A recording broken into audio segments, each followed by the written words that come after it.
Hey everyone, welcome back to 1 Minute IT Shot. In today's video, I'll show you how to quickly take a screenshot on your Mac.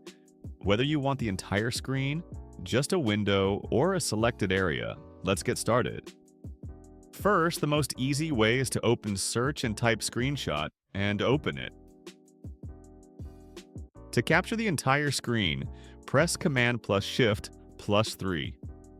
The screenshot will be saved automatically to your desktop, and you'll also see a small preview in the corner for quick editing.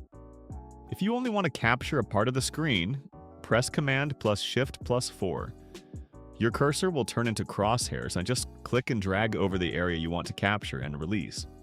And that's how easy it is to take screenshots on a Mac. Whether you need the whole screen, a portion, or just one window, these shortcuts make it super quick.